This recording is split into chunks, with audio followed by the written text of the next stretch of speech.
Today I'm going to answer this question about Google folders and sharing Google folders. It goes like this.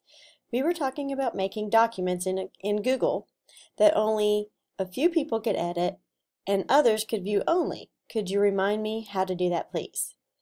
Yes, and we are going to use Google Drive for this. And so what you want to do is put your files in a Google Drive.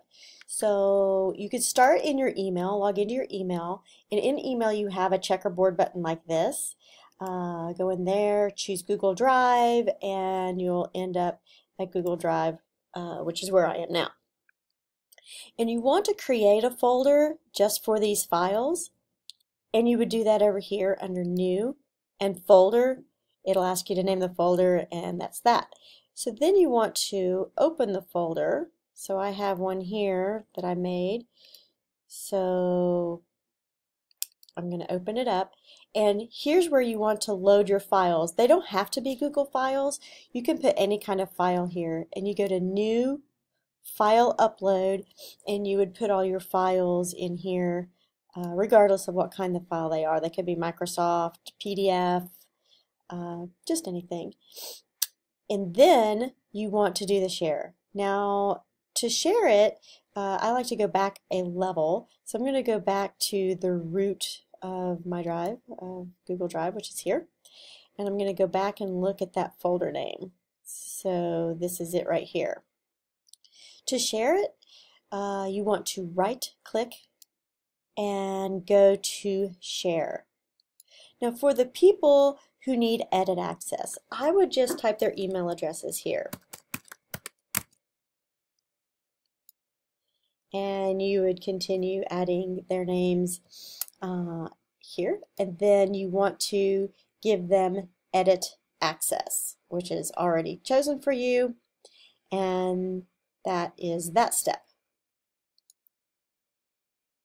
Now, if your viewers who are going to have view access, if it's just a handful of people, you could repeat that. So I'm going to go back into Share, and I would enter those email addresses here, but I would change it to view only and done. That's one way of doing it.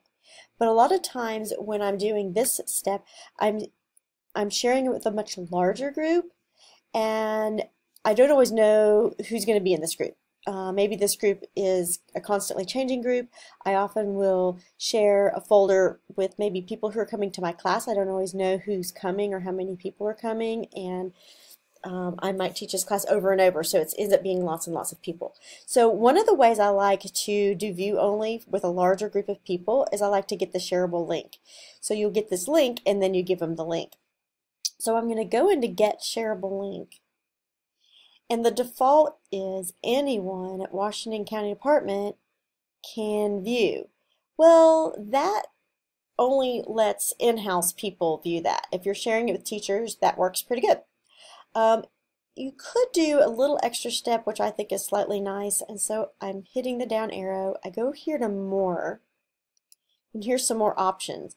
You could say, so right now we have anyone with the link, but I could say anyone in Washington County with the link. I could say anyone with the link. So I like this one because what I have discovered is a lot of times people try to access these files from their personal account, and this option down here will prevent them.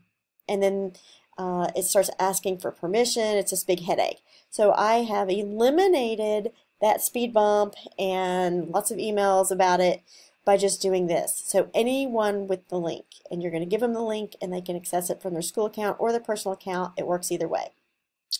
So, and then right here is where you say what you want them to do. And I want this group to view. And I'm going to save that step, and you'll see it here. Anyone with the link can view. There's my link. I'm going to copy the link. Now what you do with this link, I'm going to hit done, is up to you. You could email it to them. Now, if you want them to have access over and over, one of the things I like to do is create a little folder, name, with a link, and you could give them this. This makes it easier to remember or easier to get to. There is a URL shortener, and it's called tinyurl.com. If you go to this website and you take that big long address that I just copied, You paste it here. Now you can make it tiny, and that will give it just a random, you know, set of letters and numbers, or you can name it. I like to use names, and that way this is a very, it's easier to memorize. So I might call this the, document share folder, or if you try to use a name that another tiny URL user has used, they'll let you know. So sometimes you can put your name in there, or the name of your school, or school initials, and that makes it slightly more unique. So I could call this Asbury file share, like that. And then when I hit this button, it'll tell me if I got it. Yes, I got it. So there it is. So it was this big long URL, and now it's called tinyurl.com/Asbury file share. Then I can copy this, copy it to the clipboard, and you can email that. You could write that on a board. You could put that in your handouts. You could put that in a PowerPoint. It's much easier to memorize it when it's a, name, an identifiable name. And that's how you can give that to your group. So to demonstrate this, I'm going to paste that name, tinyurl.com Asbury file share, and when I hit enter, it takes me straight into that folder. As the owner of this folder, all you have to do is put the files in here. It's already shared. You don't have to share each individual file. Just put them in this folder, the folder is shared. That's it. Thanks for listening.